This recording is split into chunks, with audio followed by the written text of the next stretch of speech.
नमस्कार दोस्तों, white house.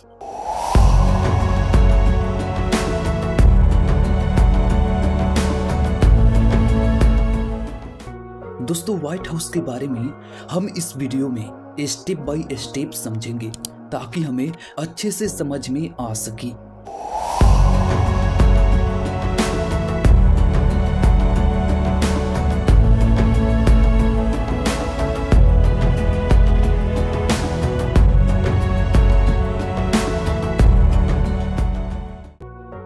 साल 1789 यह वह समय था जब अमेरिका का प्रथम राष्ट्रपति जॉर्ज वाशिंगटन था। जॉर्ज वाशिंगटन ने 1791 में व्हाइट हाउस के लिए जगह चुना। इसके अगले साल 1792 में उस जगह पर आधारशिला रखकर व्हाइट हाउस का निर्माण शुरू किया गया और व्हाइट हाउस के निर्माण की योजना जेम्स होबेन द्वारा प्रस्तुत डिजाइन को चुना गया था। 8 साल के निर्माण के बाद साल 1800 में व्हाइट हाउस पूरी तरह से नहीं बना था, लेकिन अगले राष्ट्रपति जॉन एडम्स और उनकी पत्नी व्हाइट हाउस में रहने के लिए चले गए। साल 1812 में ग्रेट ब्रिटेन के खिलाफ युद्ध के दौरान दुश्मन सेनाओं ने शहर पर हमला किया और व्हाइट हाउस का अधिकांश हिस्सा जलाकर राख कर दिया, जिसमें व्हाइट हाउस के साथ साथ कैपिटल और कांग्रेस लाइब्रेरी शामिल थे। जब व्हाइट हाउस को अंग्रेजों ने लूटा था तब वहां से कई वस्तुएं ले जाई गई थी, जिसमें केवल 3 ही वापस व्हाइट हाउस में लाई गई। जेम्स होबेन को व्हाइट हाउस के पुनः निर्माण का काम सौंपा गया था।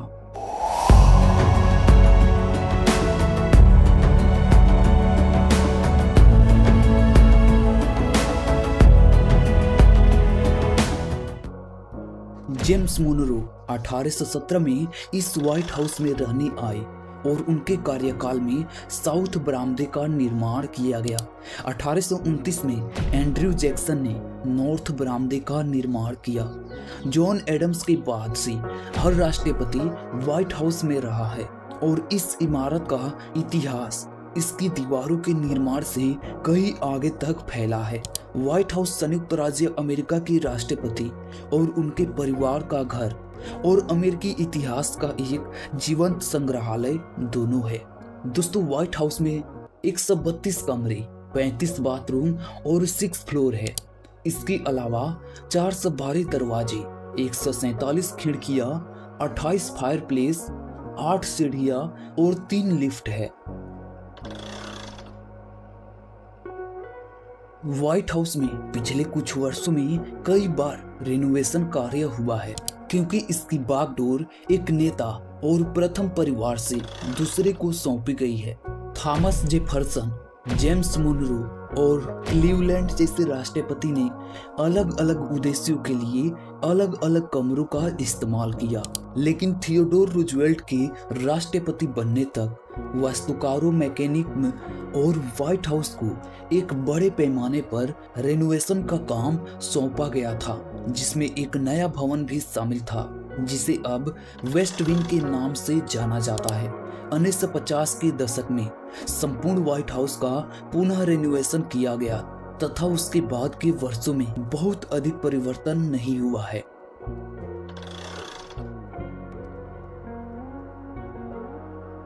व्हाइट हाउस का मॉडल 18वीं सदी के एंग्लो आयरिश एस्टेट लेइनस्टर हाउस के आधार पर बनाया गया था, जिसमें वास्तव में कई गुप्त रास्ते थे।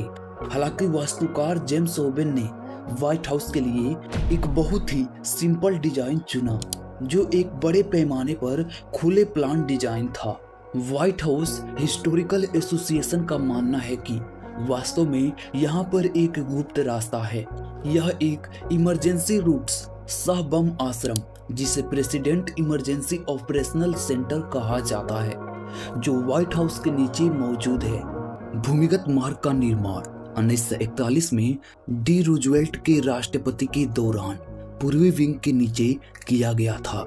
इसका मुख्य उद्देश्य द्वितीय विश्व युद्ध के दौरान हवाई हमले की स्थिति में राष्ट्रपति और उनके परिवार को सुरक्षित स्थान तक पहुंचने के लिए एक गुप्त मार्ग प्रदान करना था। हाल ही के वर्षों में समाचार आउटलेट्स ने बताया कि कम से कम 2 राष्ट्रपतियों ने इस मार्ग का उपयोग किया है।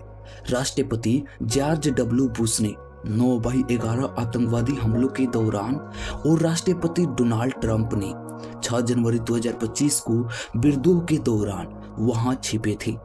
दोस्तों, अभी तक आपने इस चैनल को सब्सक्राइब नहीं किए हैं तो जरूर सब्सक्राइब कर लेना। बढ़ते हैं टॉपिक में आगे। दोस्तों, व्हाइट हाउस के नीचे कम से कम 2 सुरंगें हैं। इनमें से एक साउथ लैन से और दूसरी ट्रेजरी बिल्डिंग से जुड़ती है। व्हाइट हाउस के बेसमेंट में एक इंडोर स्विमिंग पूल है जिसका निर्माण FDR के स्वास्थ्य और कल्याण को बनाए रखने के लिए किया गया था, जो पोलियो से पीड़ित थे। यह स्विमिंग पूल 1933 में पश्चिमी विंग और व्हाइट हाउस के बीच ग्रैंड आर्च छत के नीचे बनाया गया था, लेकिन साल 1970 में इस स्विमिंग पूल को बंद कर दिया गया था और उसकी जगह पर प्रेस ब्रीफिंग रूम बनाया गया। हालांकि पूल को पूरी तरह से नष्ट नहीं किया गया है। साल 1947 में निर्मित 2 लेन वाली व्हाइट हाउस बॉलिंग एली को व्हाइट हाउस के एम्प्लॉइजों के मनोबल को ध्यान में रखते हुए स्थापित किया गया था, लेकिन साल 1950 के दशक में जब डी आइजनहावर ने पदभार संभाला तो उन्होंने इस जगह को एक कम मनोरंजक केंद्रीय फाइलिंग और संचार कक्ष में बदल दिया, जिसे अब सिचुएशन रूम के नाम से जाना जाता है। दोस्तों, ऐसा माना जाता है कि व्हाइट हाउस में अब्राहम लिंकन का भूत है और इसे व्हाइट हाउस के सबसे प्रसिद्ध भूतों में से एक माना जाता है। 1865 में अब्राहम लिंकन की हत्या के बाद से कई लोगों ने लिंकन को देखा है या उनकी उपस्थिति महसूस किया है। साल 1903 के एक अखबार के लेख के अनुसार जेरी स्मिथ नामक एक लंबे समय से व्हाइट हाउस के कर्मचारी पहले लोगों में से एक था जिसने लिंकन के भूत के मिलने का वर्णन किया था। 26 नवंबर 2025 को व्हाइट हाउस क्षेत्र की चारों ओर एक कड़ी घेराबंदी कर दी गई थी, क्योंकि पास में ही टारगेट फायरिंग में 2 नेशनल गार्ड सैनिक गंभीर रूप से घायल हो गए थे। नेशनल गार्ड सैनिकों के साथ फायरिंग के बाद अपराधियों को घटना स्थल पर ही पकड़ लिया गया था।